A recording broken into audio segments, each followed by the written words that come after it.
Hey guys, welcome back to poly study. तो ये आपका जो चैप्टर चल रहा था 3, ठीक है, चैप्टर नंबर 3। तो उसी से रिलेटेड आपके मैंने न्यूमेरिकल्स तो आपने देख लिए होंगे, टाइप फर्स्ट और टाइप सेकंड। तो ये आपका जो टाइप थर्ड है उसी के तरीके का है, ठीक है। इसमें भी वेट पूछा है, लेकिन थोड़ा सा इसमें चेंजेस है, ठीक है। तो उसमें चेंजेस क्या है कि इसमें कुछ परसेंटेज का मामला है, ठीक है, परसेंटेज का मैटर है। तो इस परसेंटेज को समझना आपको ज़रूरी है, ठीक है। कुछ स्टूडेंट ऐसे होते हैं कि इस परसेंटेज के डर से ही उन न्यूमेरिकल्स को छोड़ देते हैं, ठीक है। ये सवाल इसलिए मैंने यहाँ पर आपको बताया है, ओके। तो सवाल को सबसे पहले अच्छे से रीड करना है, फिर न्यूमेरिकल्स डाटा को लिखना है, फिर फार्मूले को, फिर फार्मूले में वैल्यू को लिखना है, ओके। सबसे पहले सवाल को अच्छे से पढ़ते हैं। सवाल क्या कह रहा है। तो सवाल कह रहा है कि एक 1,500 किलोवाट का द्विक्रिया इंजन, मतलब टू स्ट्रोक इंजन, जो कि 120 आरपीएम की माध्य गति से चलता है। मैं ऊर्जा का उच्चावचन माध्य से 20% होता है, ठीक है। 20% क्या होता है? उच्चावचन माध्य से। गति पालक पहिए की रिम का 130 सेंटीमीटर माध्य अर्धव्यास पर भार निकालिए, जबकि गति का उच्चावचन माध्य गति से 1% के अंदर ही रहता है। अब यहाँ पर आपने सवाल को अच्छे से पढ़ा तो कुछ चीज़ हैं यहाँ पर, न्यूमेरिकल डाटा जो दी गई हैं, सबसे पहले आप उनको लिख लो, ठीक है। तो यहाँ पर जो मान दिया है ऊर्जा चढ़ाव का, ठीक है, ई का कितना दिया है, ई का ऊर्जा चढ़ाव कितना दिया है, यहाँ पर दिया है उसने 150 किलोवाट। तो 150 को हम उसमें चेंज कर लेंगे 1000 की यहाँ पर मल्टीप्लाई वाट में, ठीक है। तो यहाँ पर कितना होगा, ठीक। तो उसने यहाँ पर वाट में और दिया है ये वैल्यू, ठीक है, वाट में है। तो इसे हमें न्यूटन मीटर में चेंज करना है, ओके। तो यहाँ पर वाट है, ठीक है। तो यहाँ पर किसकी मल्टीप्लाई करेंगे, यहाँ पर 60 की और मल्टीप्लाई करेंगे, 60/120, ठीक है, ओके। तो यहाँ पर ये चीज़ कर ली, ठीक। उसके बाद यहाँ पर एक चीज़ और देखो, वहाँ पर उसने कहा है, सवाल को अच्छे से पढ़ा होगा आपने। यहाँ देखो, मैं ऊर्जा का उच्चावचन माध्य से 20% होता है, इसका ही 20% होता है। जो आपका ऊर्जा उतार चढ़ाव है वो 20% और होता है। तो इसमें 20% और निकालते हैं, 20/100 कर लेंगे, ठीक है। क्लियर, समझ में आ गया। अब जब इसको सॉल्यूशन करोगे तो यहाँ पर कितना आएगा, देखो एक, ठीक है, एक इससे कट गया, ये इससे कट गया, ये 12 है, ठीक है, 6 दूनी 12 और 2 से ये कट गया। तो यहाँ पर आपका मान आएगा 15, 1 2 3, ठीक है, 3 जीरो हो जाएंगे ये, ठीक।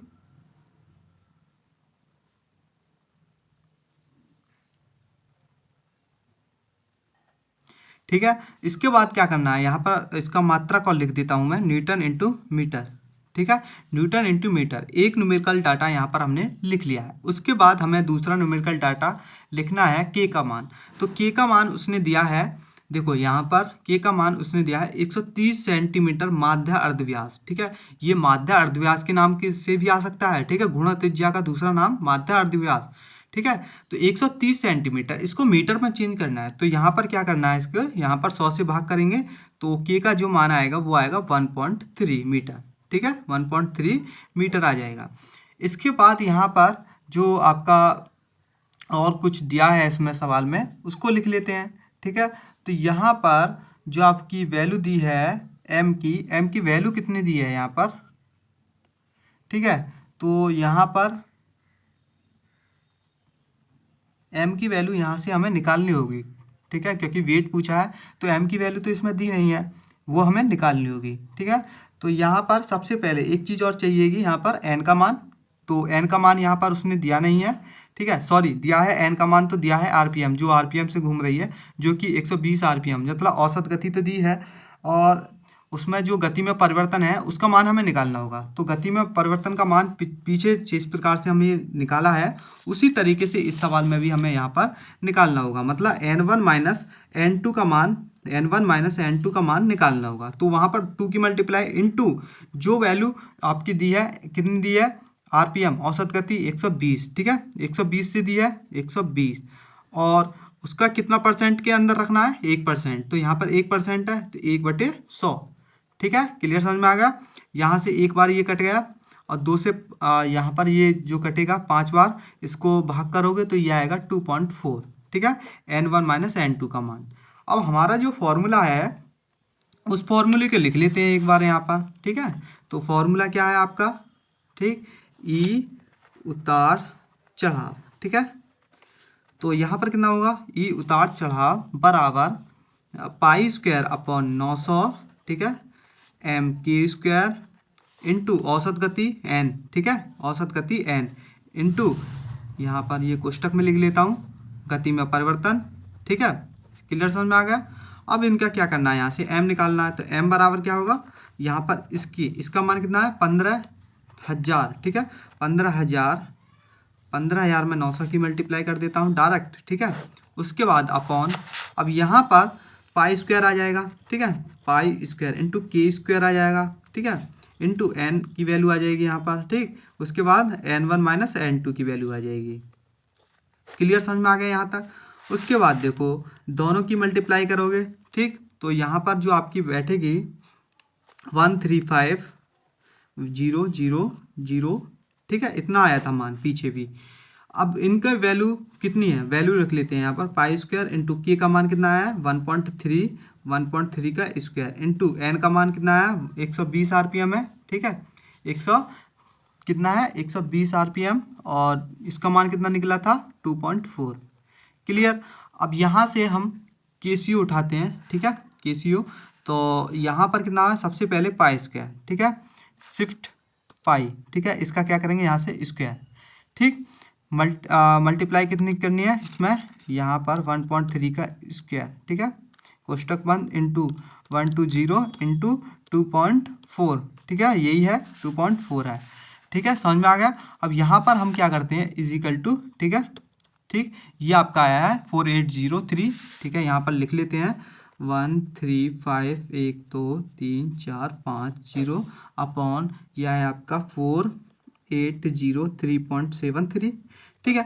अब यहाँ पर क्या है 135, ठीक है, 1 2 3 4 5 भाग करना है 4803.73, ठीक है, यहाँ पर आंसर आएगा 2810, ठीक है, 2810.3।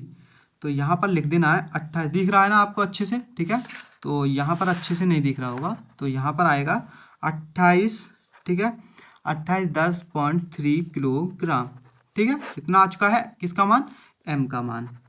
इसके बाद आपको वेट निकालना है। तो वेट का फॉर्मूला आप जानते हो, तो वेट का फॉर्मूला क्या है यहाँ पर W बराबर mg, ठीक है। तो m की वैल्यू आपके पास आ चुकी है 2810, ठीक है, 0.3 गुणा g की वैल्यू 9.81, ठीक है। इन दोनों की मल्टीप्लाई कर लेते हैं, केसी आपका ये रहा, ये 2810.3 मल्टीप्लाई 9.81, ठीक है, क्लियर, ठीक, यह 2756.9.0, ठीक है, 4।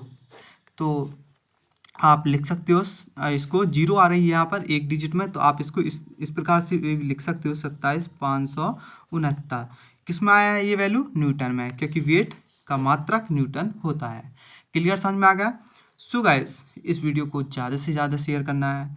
ये आपका चैप्टर मेरी तरफ से ख़त्म हो चुका है, ठीक है। अगली नेक्स्ट वीडियो में आप देखोगे चैप्टर नंबर 4 जो कि गवर्नर का होगा, ठीक है। तो गवर्नर के बाद के जो कि 2 चैप्टर हैं 5 और 6, ठीक है, उनको बाद में सबसे लास्ट में जब आपके चैप्टर नंबर 7 और 8 ख़त्म हो जाएंगे, मतलब 4 चैप्टर जो आपका गवर्नर वाला चैप्टर है उस चैप्टर के तुरंत बाद 7 चैप्टर को स्टार्ट करेंगे, ठीक है।